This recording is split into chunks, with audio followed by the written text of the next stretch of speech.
Hello and welcome to the Indigitous podcast. Today's episode, we're talking about a ministry that did traditional missions for 175 years and then made a pivot to doing things in a new way to reach people that maybe it wasn't reaching.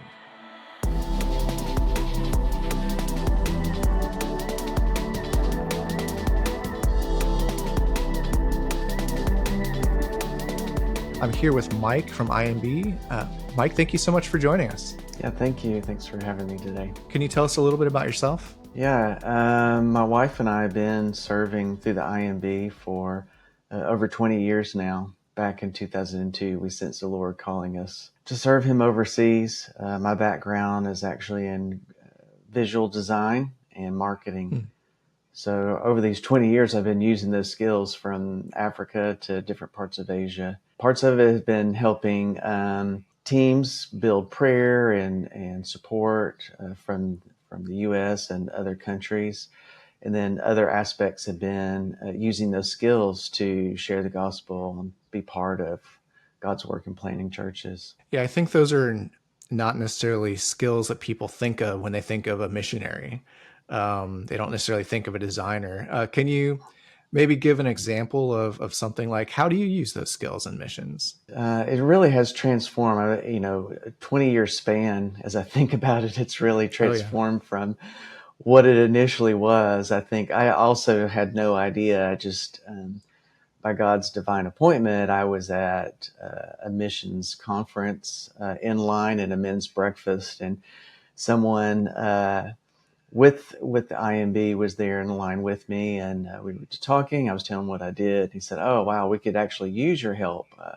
A lot of our missionaries, they don't know how to create materials and media for the work that they're doing." And so God used that to speak to me, and then in other ways speak to my wife during that time. So, but yeah, early on it was like I built some websites, way back Mm-hmm. in the HTML, hand coding things, and very very basic sites. But because I'm a designer, illustrator, I was able to put rich images, but and created tracks and different things where we were in Africa. And then over time, things as social media came on and other types of things, then my designs and design efforts were applied to that, to more sophisticated type of resources for sharing the good news. I've helped on animation projects and different things like that.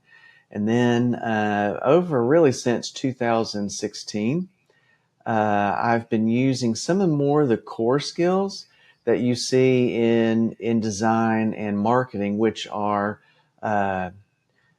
helping people and teams come together with skills in like engaging their challenges. So there's some techniques out there called like design thinking or sprints. Yeah. These different kind of more, you see them like in the technology sector as well. So I've been using those skills in creating materials and all, on those topics for teams, but then also like helping them gain those skills. And also just as there's a lot about design that's problem solving. So if you have like a topic or whatever to share and you need to do it in a way that really communicates clearly and equips others and that sort of thing, then there's like a lot of problem solving skills in that. And so that lends itself well to innovation and teaching people things and along the Mm-hmm. innovation line. So really it's gone from like, creating some things to new ways of creating to actually more the core of what design, marketing, and all those things could bring to the kingdom. Yeah, it's exciting. Sounds like your ministry has changed quite a bit over 20 years. And as I said in the intro, that IMB's been around for 175 years, I think, and was doing traditional missions for, I don't know, most of that time. And then now there's this pivot to trying to reach people in online communities, reach gamers, reach people in the metaverse, things like that. And so After all this time, why do you think there's been a pivot to we need to change the way we're doing things? Yeah, it's a great topic, great interesting kind of thought related to missions and traditional missions. So uh, mostly the organization continues in a lot of the similar ways that it has functioned as far as traditional missions of Mm-hmm. uh, reaching people in communities and evangelizing, forming groups, all that eventually come together for churches. So that continues and has up until today very similarly. But as the world continues to change, then we don't just change, but we maybe a lot of times just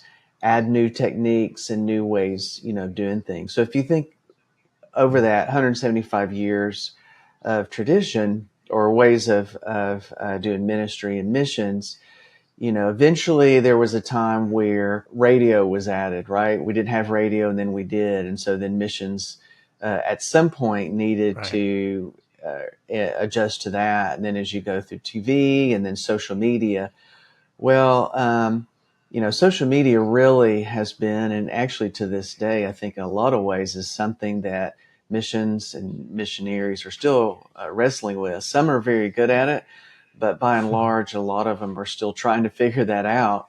Yeah. Um, and with our organization, you see that as well. There's still a lot of people who are trying to figure out how does this really fit in what I'm doing. So, the organization is still figuring those things out. But what's very interesting to me is that when you look at social media, uh, and really like using phones for ministry, whether you're texting someone, you're calling, you're trying to do things through devices, we have this mindset, kind of like the old tract, right? I mentioned that early on I created tract. Mm-hmm. So a tract is like this physical thing that you use, and it conveys a message. It might just be something that starts a conversation or whatever, but it becomes something sort of outside of us, a tool that we use. And when social media came on, and really even up till today, it's been viewed much like a tool. It's something we communicate through or with Right. in some way. But what we are seeing is with this the gaming nerd culture, metaverse, and those types of things is that we are no longer looking just at a tool. We're looking at something that's very different than the past. So as an organization, just saying we also try to look 10 years ahead, 20 years ahead, so that we're not just always focusing on we're still grinding away doing the same things that we've always Mm-hmm. done, but what is God doing in the world? How's the world changing? And how do we need to continue to adapt so that, the gospel can be everywhere that we can possibly take it? Yeah, and you talk about the social media being more than just a tool. That's where people live now. That's where communities are formed. And I think we saw that. If people didn't notice it before, they definitely noticed it in 2020. That we were all around the world, most places, people were shut inside and you couldn't really go out to be with anyone, but you still had your communities online. If you were a gamer, then some people got into the gaming for the first time just because that's a way to do something with Yeah. other people. It's the only way to do that. And then I don't think it's a surprise that the metaverse got more popular around that time as well. So I think you're definitely onto something there. And you hear people talk a lot about gamification, and Mhm. I wonder, like, what are some gaming principles or some gamification that really impacts those online communities in the way that really people just interact online? When you said 2020, it did remind me that that's actually when we started to look at this. Mm-hmm. I'm part of an innovation team, and our purpose really is to look at and explore areas that we should know about as an organization, but we don't want to necessarily have everyone move from their tasks to do that. So we're able to do some things and explore things that as an organization we're not throughout. So gaming and all of that came on the radar. I mean, with over 3 billion people in the world that are playing games, we're seeing that the world is changing. There was a study done by Newzoo and Google. They combined efforts and they found that 85% of the people who are on the internet report that they play games on some kind of platform. So either they're doing it on their PC or mobile, on like a console or whatever. So in that, we discovered that like if there are that many people that are playing, then this is something we need to pay attention to. And as I continue to explore that, I think what we're seeing is a world that's becoming more and more gamified. And, we're not just talking about the youth anymore, with the average age globally of anywhere between 34 to 36 years old, it's more of a median age thing. We have people who are in their 70s, 80s, 60s, all the way down. So if society is more gamified in even the applications, a lot of applications these days are, whether it's the YouVersion Bible app, giving badges and all those sorts of things, or common things like a Starbucks app that is rewarding you through a system that's gamified. If we're looking at all of that, then how do we need to communicate? How do we need to change what we're doing in a way that connects with people? Yeah, I totally agree with you that with society coming and becoming this way, then we have started to look at areas like not just gaming, but games themselves. So, I probably need to explain, for us, gaming is, what we already know. People that are playing video games, whether it's esports or casual, and then, of course, the games themselves, and then gamification, which is, taking things that aren't games and adding game mechanics and all that to them. Yeah. So that's where your frequent flyer program and that. So for us, we're actually exploring all those areas, which is kind of interesting. Yeah, that sounds like some exciting new ground you're doing. And you mentioned that it's not just a youth thing. I think that's one of those myths that a lot of people still believe, especially maybe Gen X and boomers, because they didn't necessarily grow up gaming. So they think that it's a kid's thing. But then, as you said, like it's a large portion of the world that's doing it.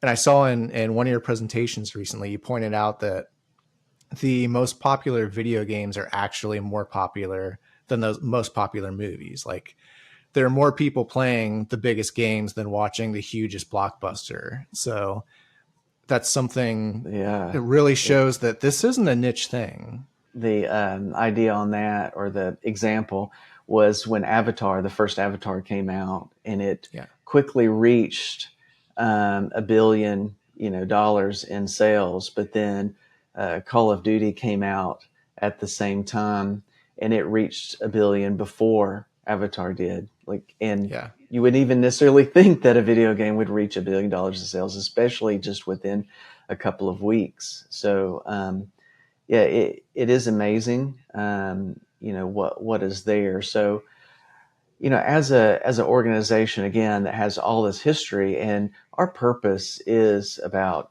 planting churches to see the gospel go to wherever it isn't and to every people. So how do we do that with something that seems very trivial? I think that's the other aspect. Yeah. Like, it's seen as children, and then it's all seen, as trivial.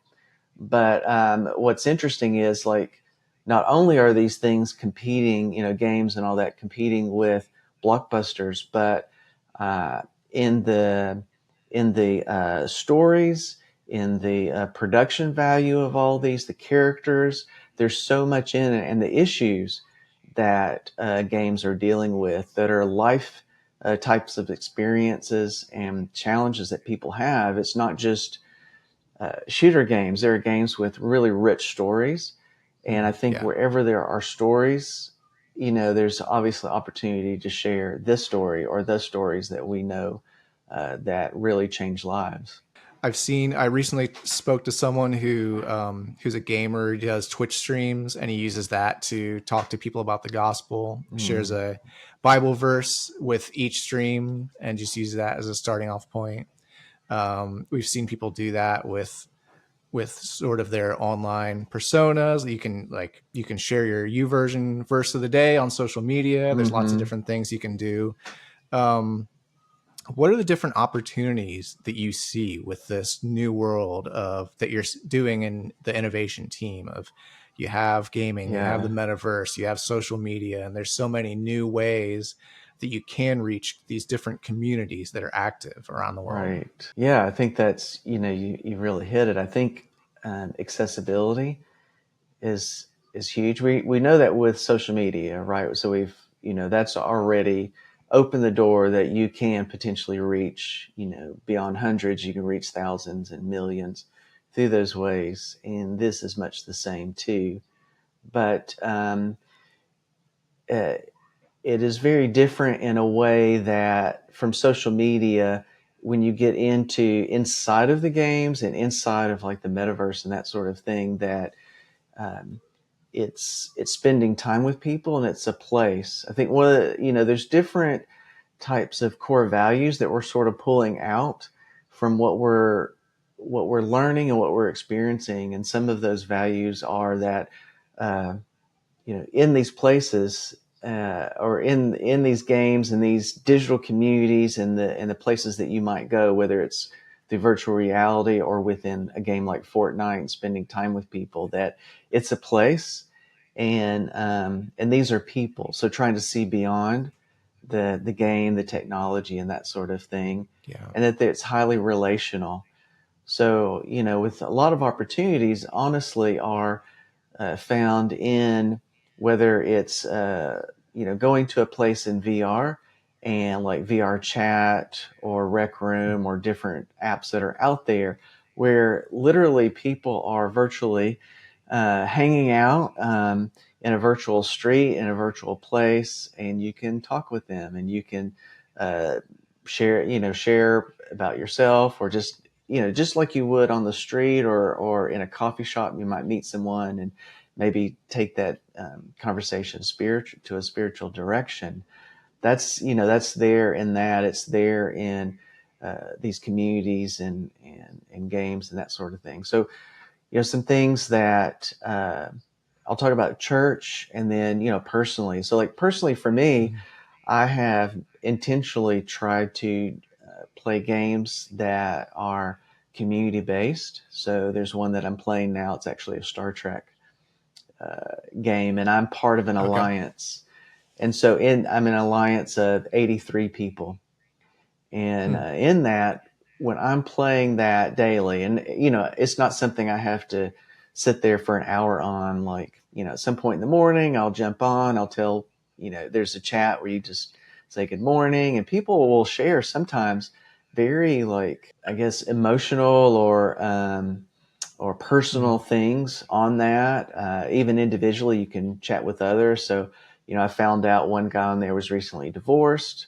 So we had a little Hmm. conversation, and then I reached out to him individually. So it's not just playing that game, but you're able to start to relate and make friends. And then in that game, in that universe, I've had people that aren't in the alliance that just within the game, another player reached out on something related to the game, and then we just started a conversation. I had one guy that conversation went on for 4 hours within this game, and Wow. I found out a lot about him. He's a ex-military and struggling with all the things that he did in his past through in the military, and that he didn't believe, that God could ever forgive him. So just like, again, just a simple game. So I think, personally and individually, I think we could, if we're already playing games, maybe choose some things that get you around people, because more and more of the games Hmm. are social. And then, for church or groups, I think there's more and more opportunities too. I'm partnered with a Thai church. We're exploring a couple of things. One is one of the members is streaming online, so through Twitch, playing Yeah. games, trying to build community. Uh, with those out there that want to follow that. So that's an opportunity for the church to engage in that way. And then earlier this year, the church invited other churches to join together for an esports tournament. And that was a way for the churches to then reach out, invite people to come and play and be part of that. And it helped all the churches reach people in their communities and in Thailand that are never going to go to a church, never know about a church, never have someone reach out to them. So, there's really, I mean, that's just scratching the surface of things that you could do.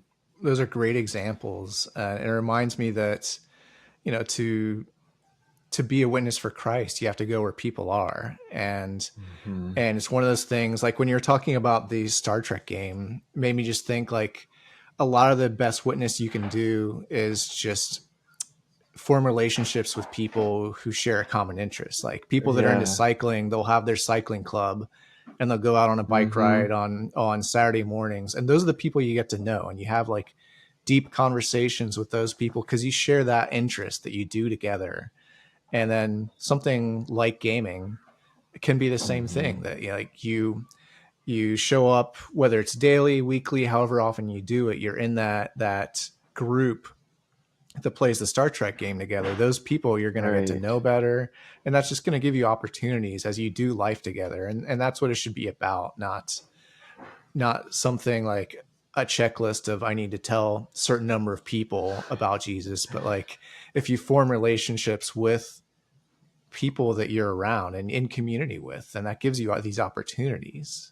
Yeah, and I think that's brings us another thought is that this seems very strange, and there's some aspects that we've already discussed that are very different than some of the things that we are used to in the past, as far as like people almost live in these spaces and communities exist in them. So you're not just using them as channels; you're going there and being with them. So there's that, but that we can also think of these things in ways of that we're already used to, like you were saying, like we go to the coffee shop, we Yeah.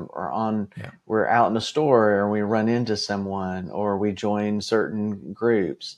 I shared what we're talking about today with a group of about 10 or 12 women. It was a small group at a church, and these women were all 75 years and older. So they're like in their 80s and all that. They actually really got it when they could understand that, like, a lot of them get together, they play cards, and they build community in that way. And then they have times of prayer, and they study the Bible outside of that, but they have that common interest of like playing Yeah. games. So they could understand that and to say, oh, okay, it's a lot like that. We're spending time with people. We're, doing things that we enjoy together, but then that is giving us opportunity to build a relationship and go deeper. And, it makes a lot of sense. It's just foreign to maybe, what we're used to, and kind of wrapping our mind around it. Cause there is the aspect of people wasting time with games and all that. So we realize that those things are there, and there's some addictions and that Mhm. element. But the people that are addicted is still a very small percentage of all those that are playing. And I think as we sort of understand it, there's a lot of fears that start to maybe go away. When you think about the internet, so in the early 90s, when the internet was really coming on strong, a lot of people that were against it, it's going to, Oh yeah, break up marriages, people are going to be addicted to it, like all these things. Now we're not talking about that anymore. And those types of things, actually, those conversations came with all sorts of inventions throughout history. People were worried about the telephone, they were worried about for sure. um, radio, even the bicycle, like things that Mhm. like changed how we spend time with each other. Whether it was a handwritten letter, was, this is not good because now we're not spending time physically with people. We're sending a note, so, mailing letters, like there's opponents and there's fears, natural ones. And so we have to have cautions. But, at the same time with all of this, we're seeing opportunities These are, if we're being real, these are dark places, and particularly like in VR and a lot of the places that you go, you have to be able to stomach a lot of the conversation things that are out there. Yeah. Uh, but these are places where people will listen to the gospel. There are people that I know that specifically go out in virtual reality to meet people and share the gospel pretty quickly in it. And groups of virtual people will come around listening, and they'll have great conversations. And Hmm. the world is to me becoming a place where Jesus is less known in places where he used to really be known. And I think the interest level is higher than what you would anticipate for these areas in the metaverse and games and that um, I think there's a hunger for peace and truth. People have burdens, and for us as the church, this is an opportunity. And I'll say this: I started looking at it in 2020, exploring it, joining communities, making friends with Christians who are trying to go into these spaces, whether they're a Twitch streamer or they're in VR or in these games. And what I have seen just in these past several years is I would say, a movement, a wave of more and more believers sensing God's call to to be in some part of this. And I don't see that changing. I think this is going to continue to grow. I don't think it's a fad. I really believe that just Hmm. as we look back at the roads that the Romans built, right? That God used that to share the good news, to put people, to speed it up in a lot of ways, and get it to places that maybe it would take more time or wouldn't go there. That what all of this really amounts to is, I think, what God is doing is creating these virtual roads, these digital roads. That social media, what we knew, was just the start. I think what we're seeing now is just even deeper penetration of places, and in getting closer to deeper relationships, opportunities to spend time with people, as opposed to just necessarily like communicating through. Yeah, definitely. They're exciting times. And I look forward to seeing what's going to come out of all of this and what's going to happen with the metaverse and all of this stuff that you're pioneering a lot of new ground, and it's really exciting. But as you're doing that, pioneering comes with challenges as well. So, what are the Hmm. big challenges that you're seeing as you're doing this? There's no roadmap, so there's a challenge. Um, Right.